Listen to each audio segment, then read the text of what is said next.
মুর্শিদাবাদ জেলার ভরতপুর থানার অন্তর্গত গুন্দরিয়া এলাকায় এক ব্যক্তির বস্তাবন্দি মৃতদেহ উদ্ধারের ঘটনায় ব্যাপক চাঞ্চল্য ছড়িয়ে পড়ল এলাকায়।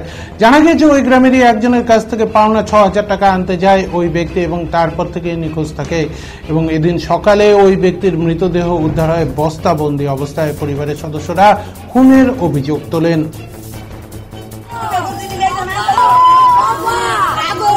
আমরা শুনলাম সূত্র মোতাবেক যে বিশ্বমশাই খুবই গান শুনতে ভালোবাসে, তাই গান বাগাসতলায় হামিদপুর যে অনুষ্ঠান হয় বাগাসতলা সেখানে গান শুনতে গিয়েছিল।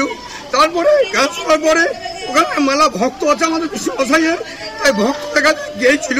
তারপরে ওখানে খাওয়া দাওয়া করার পরে ওই সূত্র আমি শুনতে পাইছি কিছু টাকা বিশ্বমশাই ওনাকে ধার দিয়েছিল। করুণাময়কে টাকার চাইতে গিয়ে এই দুর্ঘটনায় কবলে বিশ্বমশাই মারা গেছে। আচ্ছা, আজকে কি হলো সকালবেলায়? আজকে সকালবেলায় আমরা শুনতে পেলাম একটা বস্তা ভর্তি লাশ মাঠের মধ্যে পড়ে আছে, দিয়ে সে আমরা শুনলাম। তারপরে ওখানকার স্থানীয় লোকজন প্রশাসন নিয়ে গিয়েছে থানায়। আমরা শুনলাম সূত্র কালকে রাত্রে বিকাল ৫টার সময় ওই হামিদপুরে বাগেশ্বরী তলায় একটা অনুষ্ঠান হয়। ওই অনুষ্ঠানে উনি কীর্তন গান খুব শুনতে ভালোবাসতেন, কীর্তন ছিল।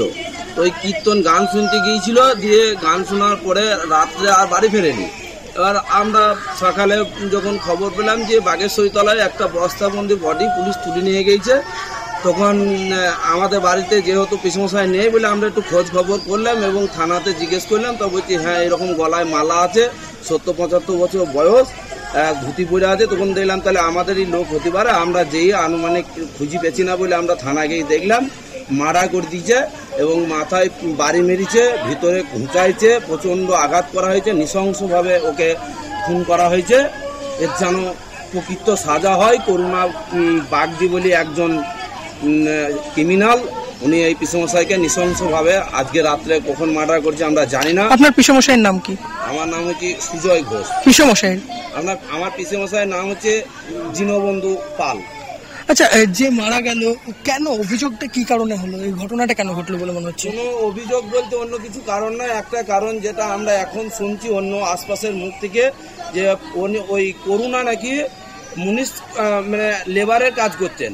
এবার সংসার চালানোর তাগিতে হয়তো সংসার চলছিল না। আমার পিসমশাইকে বলেছিল তোমার জমি কাজ করে দেবো, আমাকে অগ্রিম ১,৫০০ টাকা দাও। এই পরিপ্রেক্ষিতে পিসমশাই কিছু টাকা ওকে ধার দিয়েছিলেন।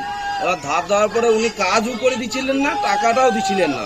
ওই কালকে নাকি পিসমশাই ওকে বাড়ি যেই টাকাটা চাইতে গিয়েছে, এটাই অপরাধ, এটাই শুনছি।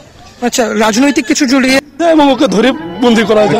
টাকা পেত জেঠু এনার নাম দীনবন্ধু পাল। উনি টাকা চাইতে গিয়েছিলেন, বাড়িতে বলে গিয়েছে যে ওর কাছে কিছু টাকা পাবো, টাকা চেয়ে আনবো এবং ওই গানটাও শোনা হবে। আমার গান শুনতে গিয়েছিলেন।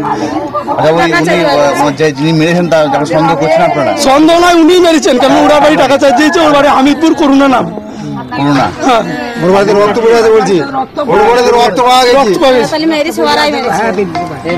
টাকাটা কে পেতেন?